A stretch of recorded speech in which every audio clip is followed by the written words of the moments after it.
ကျွန်တော်ထော်လာကြီးကိုကြည့်မယ်ဆိုရင် तू ကအမြန်မောင်းဖို့မဟုတ်ဘူးပြီးတော့အဝေးကိုသွားဖို့မဟုတ်ဘူး तू ကဘာလဲဆိုတော့ယောနီ60ကုန်စီတွေပေါ့နော်ကျန်းကျန်းတန်တန်သယ်ဖို့တက်တုံးတာပေါ့နော်ဒါကြောင့်လေကျွန်တော် aerodynamic ဒီလိုအနာပါတွေကိုထည့်မစင်စားတာပေါ့နော်ထော်လာကြီးကိုလုပ်တဲ့နေရာမှာကျွန်တော်လာဖို့နေတတာပေါ့နော်မောင်းတဲ့လူဆိုရင် driver ဆိုရင်ပေါ့နော်တကယ်ကိုစညံပေါ်လာရဲ့နော်ကျွန်တော်ပြောချင်တာကတော့တချို့ပစ္စည်းတွေရပေါ့နော် fashion နဲ့ဖြစ်ရုံတဲ့မလား reliable ဖြစ်ရပြီပေါ့နော်ကျွန်တော် aesthetic ကိုထည့်စဉ်းစားဖို့မလိုဘူးဆိုတာပြောချင်တာဖြစ်ပါတယ်ခင်ဗျားရဲ့ everyday carry ပစ္စည်းတွေနေ့စဉ်သုံးနေတဲ့ gadget တွေကြတော့ဘာဖြစ်လို့အဲ့လောက်ထိလာပပြီးတော့ဆွဲမစရာကောင်းတယ်ပြီးတော့ aesthetic ဖြစ်နေရတယ်ပေါ့နော်ဒါဘယ်သူကြောင့်လဲကျွန်တော်ဒီဗီဒီယိုမှာ industrial design လောကတစ်ခုလုံးကိုပြောင်းလဲပစ်ခဲ့တဲ့ပုံကိုယ်တူအကြောင်းကိုပြပတ်သနာဖြစ်ပါတယ်သူ့နာမည်ကတော့ Dieter Rams လို့ခေါ်တယ်ပေါ့နော်သူကဒုတိယကမ္ဘာစစ်အပြီးဂျာမနီနိုင်ငံရဲ့စစ်မှုခေတ်ဦးမှာအဓိကနေရာပါဝင်ခဲ့တဲ့ဂျာမန်လူမျိုးတအုပ်ဖြစ်ပါတယ်သူငငယ်ရပေါ့နော်ကျွန်တော်လက်သမားဆရာဖြစ်တဲ့သူ့အဖိုးကို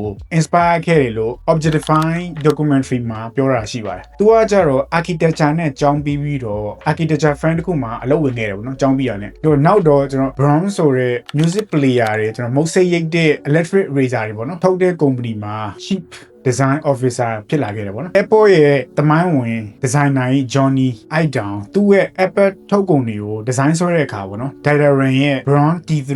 pocket radio ကိုကြည့်ပြီးတော့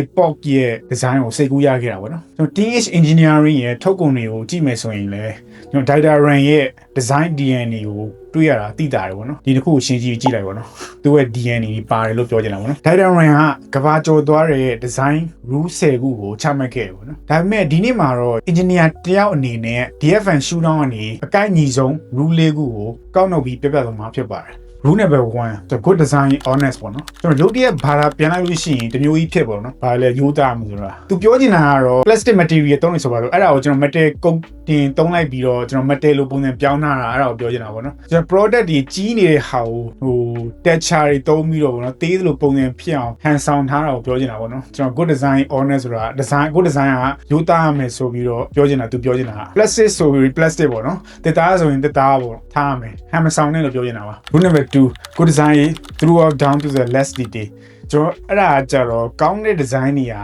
နောက်ဆုံးအသေးစိတ်အထိသေးစိတ်အနုစိတ်ရမယ်ပြောချင်တာပေါ့နော်နောက်ဆုံးအထိပေါ့နော်ကျွန်တော် design မှာကိုရွားတဲ့ shade တွေရှိနေရင်ဘာလို့ရှိနေတာလဲကျွန်တော်အပေါက်ကလေးပါတယ်ဆိုရင်ဘာလို့အပေါက်ပါနေရလဲလုံးဝရေချက်မပါဘဲနဲ့အပူထဲလို့မရဘူးဆိုတာပြောချင်တာဖြစ်ပါတယ် product design မှာပါတဲ့မှန်သမျှဘယ်စိတ်ပိုင်းမှာအလကားမဖြစ်ရဘူးအဲ့ဒါကိုပြောချင်တာဖြစ်ပါတယ်ကျွန်တော် rule number 3 good design is long lasting ပေါ့နော်ကျွန်တော်ကောင်းတဲ့ design ဟာရေရှည်ခံရမယ်။ဒီရေစီကြောင်းနောက်လိုက်ပြီးတော့တစ်နှစ်အတွင်းရိုးဤသွားမယ်design မျိုးမဟုတ်ပဲနောက်ထပ်10စုနှစ်တွေများစွာဒီသုံးလို့ရမယ်ခိုင်ခန့်မှုနဲ့ design မျိုးဖြစ်ရမှာပေါ့နော်သူ design ကိုလည်း1940လောက်က design တွေတော့မှအခုထိခစ်မီလို့ပြောလို့ရပါဘောနော်ဒီပုံမှာပြတာဒီလိုမျိုးတင်မှာ2026မှာ design လုပ်ခဲ့ရဆိုရင်ယုံလောက်တယ်သူ design တွေပေါ့နော် Rule number 4 good design is as little design as possibleကျွန်တော်ကောင်းတဲ့ design ကအပိုလိုတွေမထည့်ရဘူးless bad better ပေါ့နော်အဲ့စောင်းအောင်ရှိတယ်ကျွန်တော် DFN အပိုင်းနေကြည့်မယ်ဆိုရင်ကျွန်တော်ပတ်ကောက်နေ short တာကိုပြောချင်တာပေါ့နော်အဲ့လိုပြောလို့ရတယ်သူ design တွေကိုကျွန်တော်ကြည့်မယ်ဆိုရင်ပေါ့နော်တော်တော်ကြီးကိုရှင်းလင်းပြီး clean and neat ဖြစ်တယ်ဆိုတာပြောလို့ရတယ်ဒီဘက်ခစ်ရဲ့ company ကိုညွန်ပြပါဆိုလို့ရှိရင်ကျွန်တော် Apple product တွေကိုတွားပြီးတော့ဒီနေရာမှာချီးကျူးလို့ရအောင်ပေါ့နော်ကျွန်တော် Apple product တွေကိုကြည့်မယ်ဆိုရင်တခြားပြိုင်ဘက်brand တွေတော်တော်များများထက်သူ့ရဲ့ design တွေကတမျိုးကြီးကိုယ်ထွက်နေတာကိုသိကြပါလိမ့်မယ်ကျွန်တော်ဒီ calculator က Dieter Rams ဆိုတဲ့ design ပေါ့နော်2026ဒီခေတ်မီသေးပုံစံ design ပေါ့နော်ညာနေ့စဉ်ကင်တွင်နေတဲ့ gadget တွေ tools တွေခင်ဗျားရဲ့ personality ကိုတနည်းအားဖြင့်ထင်ရနေပါတယ်ကျွန်တော်အချုပ်ပြောရမယ်ဆိုရင်တော့မေးခွန်းတစ်ခုမေးစရာရှိပြီနော်ရိုးတာမန် Casio calculator နဲ့သူ့ရဲ့ calculator နဲ့ရှင်မယ်ဆိုရင်တမူထူးပြီးတော့ accuracy ဖြစ်နေတာလည်းမဟုတ်ဘူးဒါပေမဲ့ Dieter Rams ရဲ့ calculator ပိုပြီးဈေးများမှာပဲသိရမလားခင်ဗျားသာ